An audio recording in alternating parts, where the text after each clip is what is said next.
পরিত্যক্ত নীল কুঠির নীরব পাঠিকা।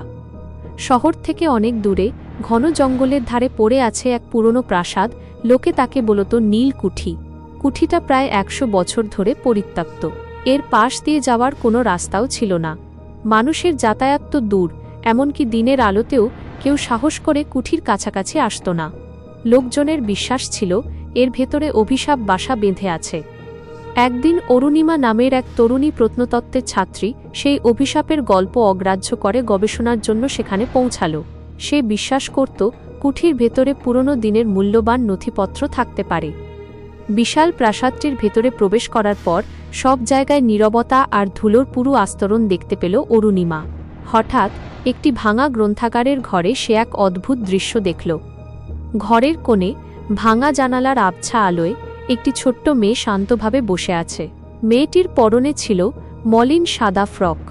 সে কোনো দিকে না তাকিয়ে চারপাশে কি হচ্ছে সেদিকে ভ্রুক্ষেপ না করে কেবল একটি খুব পুরনো মলাট ছেঁড়া মোটা বই খুলে গভীর মনোযোগ দিয়ে দেখছে। অরুণিমা প্রথমে ভাবল হয়তো কোনো পথশিশু।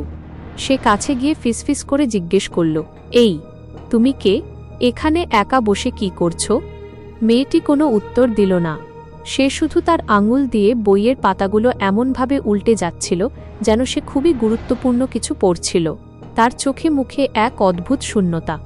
কৌতূহলী অরুণিমা আরও কাছে গেল। সে দেখল মেয়েটি বারবার পাতা উল্টে যাচ্ছে, কিন্তু সে এক জায়গায় স্থির হয়ে পড়ছে না। যখন অরুণিমা তার পাশে গিয়ে দাঁড়াল, মেয়েটি মাথা না তুলেই তার আঙুল দিয়ে খোলা পাতাটির দিকে ইশারা করল, অর্থাৎ সে অরুণিমাকে বইটি দেখতে বলল। ভয়ে অরুণিমার গলা শুকিয়ে গেল যখন সে বইয়ের দিকে তাকাল।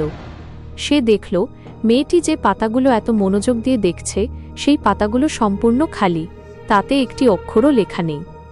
অরুণিমা আতঙ্কে চিৎকার করার আগেই মেয়েটি প্রথমবার বই থেকে মুখ তুলে তাকাল। তার চোখ দুটি ছিল ঘোর কালো গর্তের মতো, যেখানে কোনো মণি বা আলোর চিহ্ন ছিল না। তার মুখটি ধীরে ধীরে এমনভাবে প্রসারিত হতে লাগল যেন তা মাটির পুরনো শুকনো কোনো মূর্তি। একটি ঠান্ডা ফিসফিস আওয়াজ যেন কুঠির দেয়াল ভেদ করে এলো, এইখানে অনেক নীরবতা, আর আমার গল্প ফুরোয় না।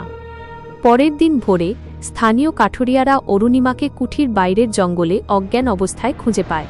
তার হাতে ছিল একটি জীর্ণ, পুরনো, সম্পূর্ণ ফাঁকা বই। আজও গভীর রাতে যারা ভুল করে সেই জঙ্গলের কাছাকাছি যায় তারা দেখতে পায় নীল কুঠির ভাঙা জানালার আলোয় একটি ছোট মেয়ে বসে আছে। সে একা, আর প্রতি মুহূর্তে সেই খালি বইটা উল্টে চলেছে। কেউ কাছে গেলে সে শুধু বইটি তুলে ধরে, যেন তার না লেখা গল্পটি সে অন্যদের দেখাতে চায়।